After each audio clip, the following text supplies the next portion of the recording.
I'm Dr. Fakir Abadi, and this is Human Immunodeficiency Virus in Adults, Part 1. Nobody knows the exact origin of HIV virus, but it probably spread from non-human primates to humans in the 1900s.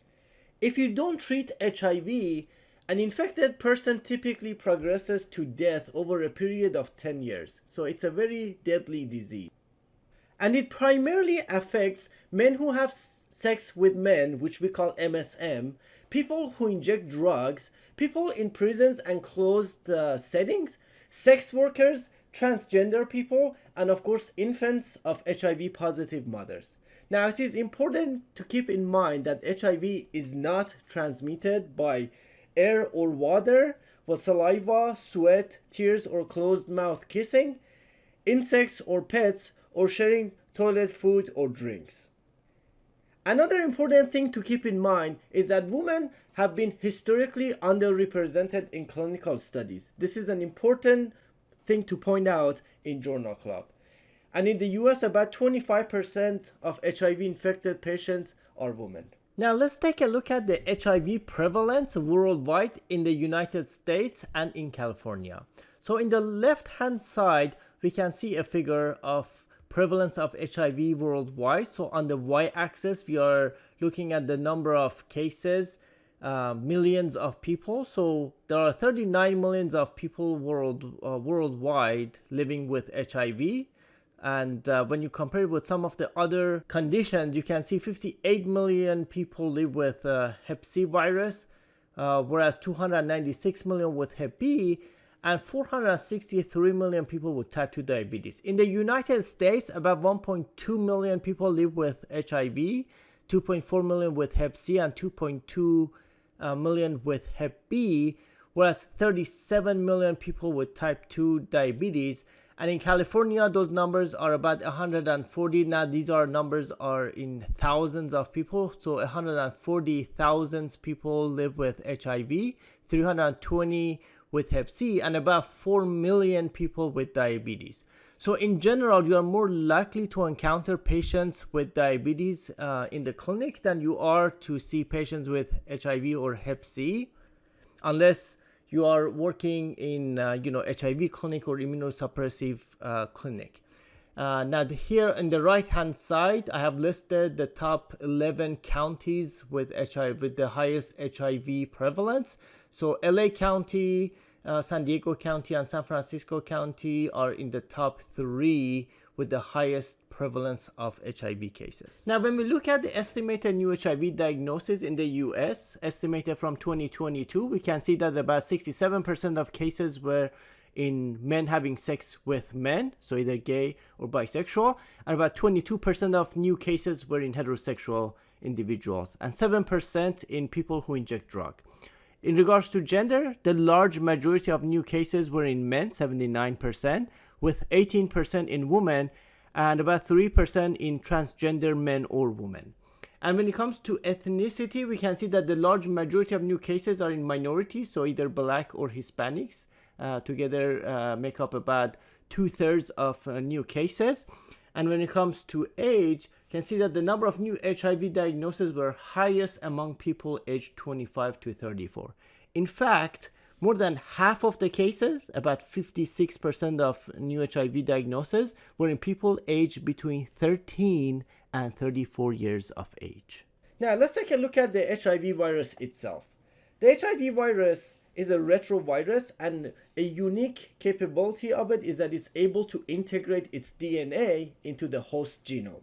Now, generally speaking, there is HIV-1 and HIV-2. In the United States, it's predominantly HIV-1, whereas in most of Africa, you will see HIV-2, which is not common in the United States. Now, HIV-1 itself has different groups. Group M happens to be the major group of HIV-1, and group M itself will be broken into several clades. So there's clade A, B, C, etc. And when you compare HIV-1 to HIV-2, HIV-1 is more prevalent and also more pathogenic than HIV-2. Now let's take a look at the structure of the virus. So you can see that the genetic content of the virus actually codes for several proteins. And these proteins, so this at the top is just the genome of the HIV.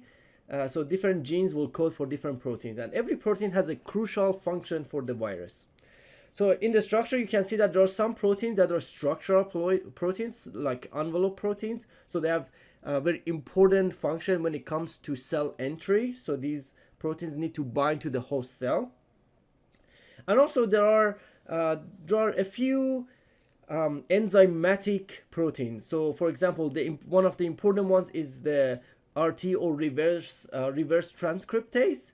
There's also integrase, and there's also protease. So reverse transcriptase, integrase, and protease are three of the most important enzymes of the HIV, and we actually target them with drugs. So it's important to know because the mechanism of action of some of our antiretrovirals is actually based on this.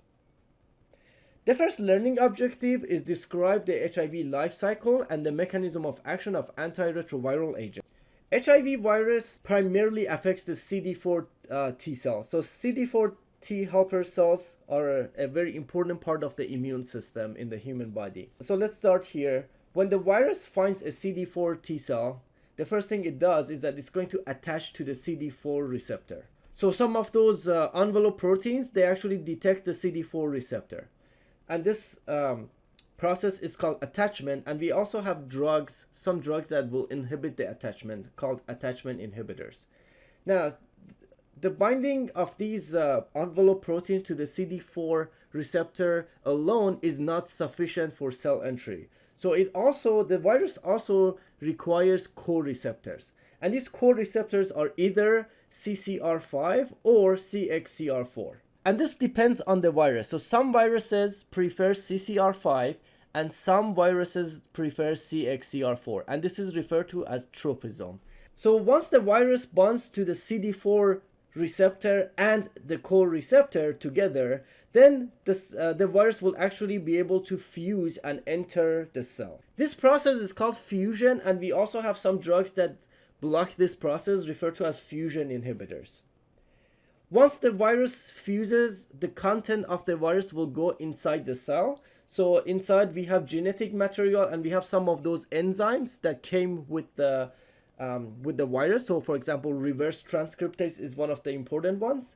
And if you guys remember from the central dogma of molecular biology, the process of transcription is typically from DNA transcribing into RNA.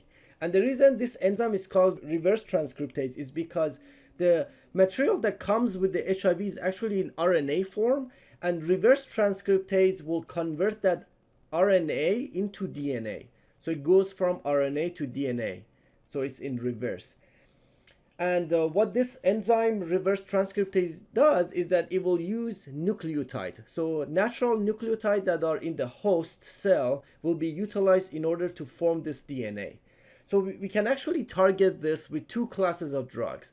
One class is the nucleotide analog reverse transcriptase inhibitors. So these are basically drugs that kind of look like natural nucleotides. So the reverse transcriptase will accidentally use them and insert them into this DNA. But because they're not natural nucleotides, they won't be able to make links, and then it will interrupt the transcription. So we can have nucleotide reverse transcriptase, or NUCs for short. Another class is non-nucleotide reverse transcriptase inhibitors. These are not necessarily analogs of nucleotides, but these are molecules that actually have affinity for the reverse transcriptase. So by binding to reverse transcriptase, they will actually inhibit its function. So these are called non-nucleotide reverse transcriptase inhibitors, or non-NUCs for short. And then once this DNA is made, then it will go inside the nucleus of the host. And then another enzyme that came with the virus is integrase. And what integrase does is that it will actually integrate this new DNA from the HIV, and will integrate it into the host DNA. And by doing that, it will actually make the HIV genetic material as part of the host DNA. And that's why, it's we don't currently have a cure for HIV, because its material actually gets integrated into the host DNA. Now, once this material is integrated into the host DNA, the virus doesn't have to do anything. Now, the central machinery of the host cell will actually transcribe this DNA material into RNA, and then this RNA will go and find a ribosome and translate into proteins. So, these are genes from the host as well as any gene from the HIV. So if it happens to be HIV genes here, the end product is, those proteins that are required for HIV. So for example, reverse transcriptase will be made here, integrase will be made here, protease will be made here, and those envelope proteins, they will all be here, made here, and then they all assemble into a new virus which will bud and exit the cell. Now, once this new virus exits the cell, it's not mature at the beginning. So that's where protease will come in. Protease is very important for the virus because it will actually have the function of maturing that cell. So without that protease, that new HIV virus will not be able to infect other cells. So for it to become mature and then be able to infect other cells, it needs the function of protease. And because of that, we actually have a class of drugs called protease inhibitors, specifically HIV protease inhibitors, that will block this process. And these HIV protease inhibitors are different than hepatitis C protease inhibitor. So do not confuse these two different classes of protease inhibitors. Let's take a look at the pathogenesis of HIV. As you know by now, the primary route of transmission is by sexual contact. So if it's through vaginal sex, you can see that this is the mucosal layer of the vagina, so the virus can easily penetrate through this layer and enter the body. Or if it's men having sex with men, in the rectal tissue, there are dendritic cells that actually have the function of surveying the system, and this dendritic cell will actually pick up the virus to hand it to the immune system to get rid of. So regardless of which route, the virus will end up in the body and will find a CD4 T cell. It can also infect macrophages, but the primary route is through CD4. And the reason it's really important to focus on the CD4, because CD4 T cells typically are either activated or in a resting phase. When a CD4 T cell is activated, that means the cell is actually converting the genetic material into protein, whereas in the resting CD4 T cell, it's actually silent, so it's not really producing any proteins from the genetic material. And the HIV can actually infect all of them. So the reason this is important is when HIV is integrated into DNA of a resting CD4 T cell, it's hard to detect it because the virus is actually inside the DNA, and because it's not actually being converted into any protein, there are no antigens, or there are no antigens to be detected by the immune system. Whereas in an activated CD4 T cell, because of these end products, the immune system can actually detect it. It can basically kill the CD4 T cells and also cause inflammation. But because of these resting CD4 T cells, whatever HIV is in there, it will actually be archived and stay in the body of the host without the body being able to get rid of. So basically, these resting CD4 cells will act as a reservoir for the HIV material. So even though the immune system continues to fight all the infected cells, and it will continue to kill the infected cells, whether they are macrophages or the activated CD4 T cells, those latently infected CD4 T cell will continue to be there, and occasionally, they become active, but they so the body can never completely get rid of them. So two things happen. As these CD4 T cells get activated, the immune system will kill them. So because of the destruction of these CD4 T cells, the CD4 T cell count will actually start to drop because some of them are dying. Another thing that happens because of the inflammation and all this immune response is that the lymphatic tissue that's responsible for making these CD4 T cells starts to die because of the inflammation and the response of them. So because of this, we get decreased production of the CD4 cells. So there are two reasons for why HIV infected patients start to have low CD4 counts. That's because of increased destruction of the activated ones and also decreased production. So this is a progressive disease. As patients get infected, there's acute HIV infection, which initially the immune system starts to kill all of those activated CD4 cells and infected macrophages. And then there's a period of clinical latency where, there's not a whole lot of symptoms and a lot of these CD4 T cells are resting. And then over time, because of the CD4 cells count starts to drop, then the immune system will be weakened and eventually will be non-existent, and that's when the patient will have AIDS or acquired immunodeficiency syndrome. So not everyone infected with HIV has AIDS. It's only advanced HIV that we call AIDS, and by definition, it's, if the CD4 T cell count is less than 200, or if the CD4 T cell count is not available, then you can look at the percentage of the CD4. So if less than 14% of lymphocytes are CD4, this would be referred to as AIDS. Or even if someone has higher than 200 or higher than 14% CD4, but happens to get the AIDS defining condition, then this will be classified as AIDS. And those AIDS-defining conditions are actually listed here for your reference. You can see that initially a normal person has over 1,000 cells of CD4 T cells. As you can see, initially during that acute phase where there's a high level of RNA, HIV RNA, the CD4 cell starts to drop very quickly. And then the immune system will take over, and then it will be, the CD4 starts to go back up. And then at some point you reach the set point where lymphatic tissue starts to die, and then the body cannot keep up with production of CD4. And as those resting CD4 cells become active, the immune system starts to kill them.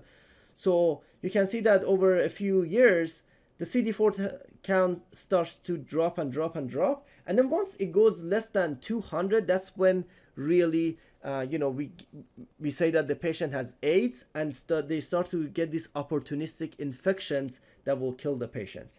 And not just infections, but also because the immune system has the function of surveying for cancer-forming cells and destroying them. As these CD4 cells can start, these patients are also at risk of getting various types of cancer. Now, when it comes to the symptoms during the acute phase, where there's a surge of viral load, that's when patients start to have flu-like symptoms. So typically 2 to 6 weeks after primary infections. So they're very similar to the common cold or the flu. And then beyond that, the patients become asymptomatic until the infection actually advances. So the chronic phase is basically asymptomatic until the patient gets opportunistic infections, and then in very advanced phases of the infection, you also see cardiovascular disease, cancer, and eventually death. Let's take a look at 4 classes of drugs that affect HIV cell entry. We have CD4 receptor antibody ibalizumab. Ibalizumab is a recombinant humanized monoclonal antibody, and it actually binds to the CD4 receptor on the T cell. So in this picture, you can see the CD4 receptor here, and thereby prevents conformational changes in the CD4 HIV envelope glycoprotein 120 that are essential for viral entry. So that's how it blocks entry of HIV-1 into CD4 cell and prevents its transmission via cell-cell fusion. Now, it's important to note that because this antibody binds to CD4 receptor, it actually does not interfere with the normal CD4 cell activity. So those CD4 T cells will still be functional. Next, we have CCR5 inhibitor Maraviroc, which basically binds to CCR5, which is one of the co-receptors required for cell entry, and it changes its conformation and prevents GP120 CCR5 binding. Next, we have enfuvirtide, which is a fusion inhibitor. It actually mimics the GP41 protein on the virus, and by doing so, it prevents fusion with the CD4 cell membrane. And more recently, we have a new drug on the market, fostemsavir, which is an attachment inhibitor. This one binds to GP120 and basically prevents HIV virus attachment to CD4 T cell. Now, you already know the mechanism of action of nukes and non-nukes, which basically interfere reverse transcriptase inside the cell. And lastly, you also know the mechanism of action of integrase inhibitor, which prevent integration of HIV genome into the host genome. And lastly, we have protease inhibitors because once the cell cycle continues, these proteases are needed for maturation of the final HIV virion, and protease inhibitors actually block the maturation of the new HIV virions.